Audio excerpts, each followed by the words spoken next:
Eric, why is capitalism the best economic system? Because, you know, they're like, I could just name right now 10 reasons off the top of my head why capitalism is like the best. You got like health. Just read a bunch of stuff about health. Quoted a bunch of stuff about health. The social good. You know, you're just like the social good, right? Am I right?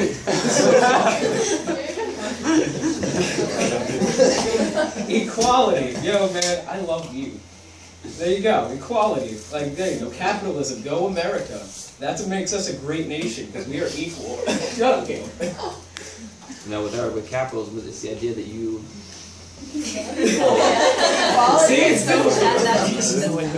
Eric, as an individual, you get to make your fortune. You get it's like sink or swim. You compete against other people. Other businesses compete, and then out of that competition, you have to argue that competition leads to great things for an economy. All right, guys, let's get into competition. So competition leads to great things. I mean, if one company has an amazing product, like let's use Microsoft and Apple. One company like Microsoft makes like Windows 8, which is horrible, and they're just like, oh, boom, just made $1 billion trillion, however much that went for. Apple's gonna go and be like, no, we're gonna put out another product. I see that, Chris. We're gonna put out another product, and we're gonna make it even better than Windows 8. We're gonna make, I don't know, what was the latest Apple? Maverick, or whatever. And boom, like as these are going, people are gonna buy it, more economy's gonna go up. Boom, there you go, USA. And who's gonna benefit from this? People are like gonna get paid more, and the workers. Like they're gonna be the workers, the common folk, us, the nation, and you're gonna be able to afford better things like a nicer house, or to live in a tent, a car. If you don't have a car, assuming you can have a car. And should the government really, Eric? Should the government get involved in this? Not really, right? No, I wouldn't think so. Even though there's inequality. Because there's going to be some winners and losers, but that's what happens, right? Absolutely. All right, Joe, you disagree with what Eric has Well, wait, Eric had 6 more. Yeah, I still had 6 more points. We have human nature, folks. That's what, like, if you're angry, you get pissed, you want to just go buy something. Damn, I want to buy something. All right, Joe, let's hit from Joe. Oh, wait, this one's good. I think you're reading the wrong side.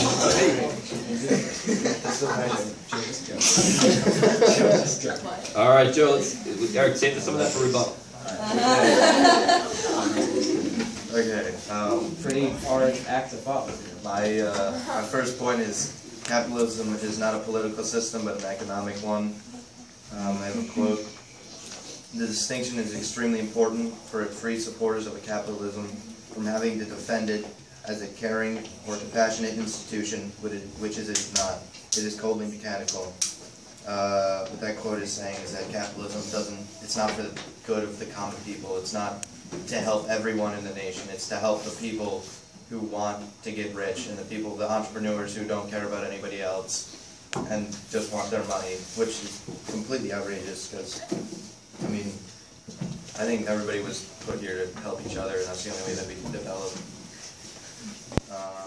You're appalled by capitalism. Yeah, I think it's really stupid that it's really stupid that we don't help each other, and that everything we do is to try to get money, and we screw over so many people just in that pursuit. You get ahead by stepping on other people. Yeah. All right, continue. What's your second point? My second point is socialism can be beneficial financially without the possibility for class warfare as a capitalism. So, socialism that permits more market signals and personal freedoms can be superior to a capitalism that permits pursuit by an elite manipulating public policy. So, in socialism, people can pursue their personal freedoms. They can do whatever they want. They can start a business. They can go out and buy whatever they want. They can buy organic food and everything. But it not necessarily, it doesn't mean that they will control other people by that wealth that they're able to accumulate by starting a business or anything like that. As in capitalism, and somebody who accumulates a large amount of wealth has extreme power, not only over the workers and people who are in that company, but also over the government. If you get enough money, you can control this country. Like, companies can hire teams of lawyers and lobbyists to go support whatever they want in Washington, and pretty much all the time it'll go through. But in socialism, Okay. Do you have a third point, or is that your last point? I had one more quick one. Okay. It's just socialism is more sensitive to signals of wealth and equality. So it's just if there's a greater gap in between, even between like somebody, like a doctor, if you had a doctor and somebody worked in a gas station, in socialism, because of the tax rate is really high, but they would be closer together in the system, because like I think it's like 80 or 90% tax rate in some countries, but they would still be closer together, and they'd all get the same health care, same, they wouldn't have to pay taxes on like construction, infrastructure, all that stuff. So there would be differences, but they would not be Yeah, it's not so substantial as Okay. like, between All right. Bill Gates and us. Okay, some good points. Now, Eric, or Joe, do you want to take a minute for rebuttal? I don't even know how to rebuttal, Eric. I'm too good. Cannot defend against my critical points. Well, Eric, I think Eric was arguing that competition is really, really effective at sparking new products. He used an example with Apple and Microsoft, and then he said how it's going to benefit business and then also benefit people in general and benefit workers. Competition does. Okay, well, going against that point, competition can be good for people to make new products and develop new ideas, but so can cooperation. The best things that we've created as the world, and people, we made that International Space Station, scientists work together all the time to make new products, not just as a company to support their company, but just to develop the human race as a whole. And I think cooperation, especially without the incentive of making a large amount of money, brings people together for the pure reason to do better, not to make money and not to serve a higher power who wants you to make money. That's a very good point. I'm glad you said it. You have anything with my points? Joe, I mean, Eric, Joe was saying that it's equality is going to be greater with socialism, and that capitalism creates these big gaps between the rich and the poor. Joe, I'm going to stop you right there. Yeah. Just going to stop you right there. As I said previously,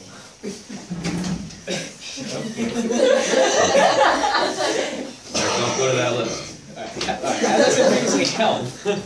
Boom. I know, as I said previously, health. If you're healthy, then you can work. If you're not healthy, which is like if you can't afford health care, which thanks to Obamacare, now everyone needs health care, but if you can't afford it, then you're not going to work as much, you're going to be poor. Therefore, I don't know where I'm going with this, but Okay, all right. Let's open it up to the audience. Caleb.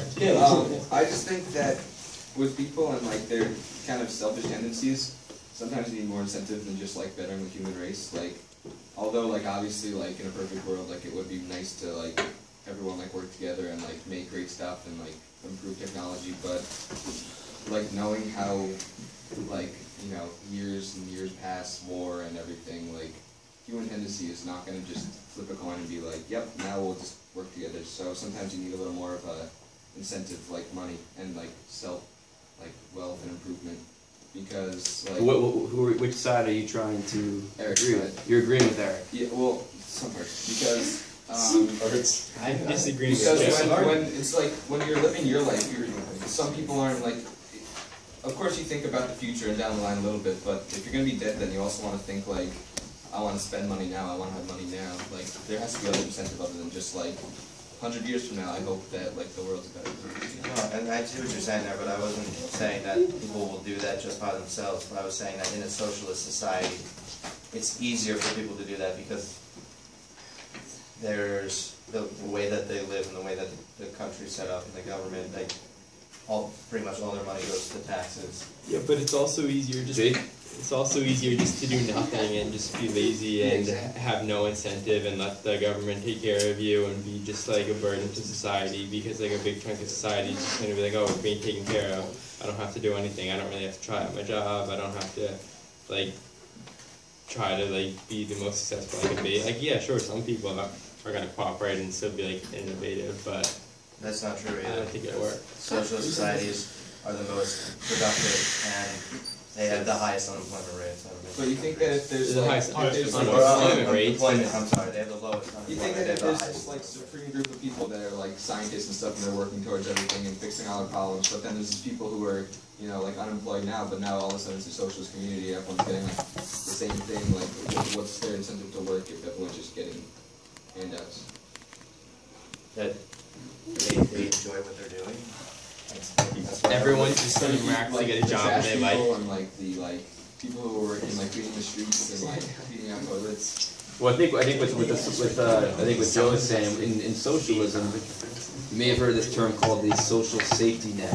It's government programs to keep people afloat when things go bad, like unemployment benefits.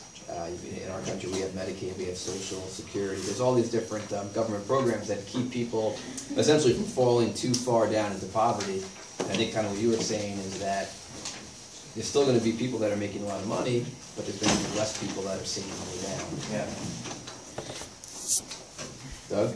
But Caleb, what you were saying before, that like people are just greedy by nature. That's how I understood what you were saying. Doesn't capitalism just like kind of harbor that greed? Doesn't it encourage that greed? Yeah, but you think it's just going to go away if we say like now we're socialists? Yeah. No, it's not going to go away, but it's not. You're not going to have the ability to be as greedy. You can't make millions and millions of dollars in a year. You know, you're taxed the same amount, so you still have the chance to advance yourself economically, but there's not the huge gap there is in America. Is there a chance to improve yourself economically? Yeah, because if you're making $1 million and you're being taxed 90% versus if you're making. But if we're talking about a socialist 1,000, community, you're isn't that where everyone's even? Like No, you're just it's a People are flat. free to start their own business and everything. Caleb, It's it's just a a flat tax, like but it's a 80-90% huge of flat your tax. So it's you can still make more money. Yeah. You're just being taxed the same as somebody making a lot less money. So you can still make more money than somebody else. So I was just mixing up communism and stuff. Yeah, no, it's not. That was another point. Yeah, I mean, Carol, with socialism, you have it's more in government involvement in your everyday life, and as a result, you have more social programs. But you do, as a result, you have to pay a much higher tax rate. And socialism and communism are like two completely separate things. Well, they're Like not. a true They share socialist some. society is a democratic society. Well, socialism is just an economic system. Could be anything. Communism is a political system. So Yeah, or socialism can be any sort of government. Like, yeah, it could be democracy. But also, communist countries have socialist economies. Yeah, I mean, like in true capitalism, everything is determined by the market, the price, the amount that. Like for example, a minimum wage law, that is a step in the direction of socialism because you have the government interfering with the marketplace and setting the amount of money that a worker needs to be paid per hour. Do you think that's socialist to have a minimum wage? We already have, like you said, like that. Is it Medicare and Social Security are like the two biggest socialist programs in the world? I mean, it's a big safety net for. But there was a time, like in the 1800s in America, where you don't have Social Security, you don't have Medicare, you didn't have a minimum wage. It was much different, but Europe is much more in that model. Okay, that's it. Okay, good job, guys. Anyone that has their table and their article, even if you haven't gone or if you've previously gone, please staple that together. That's going to be a big part of your grade.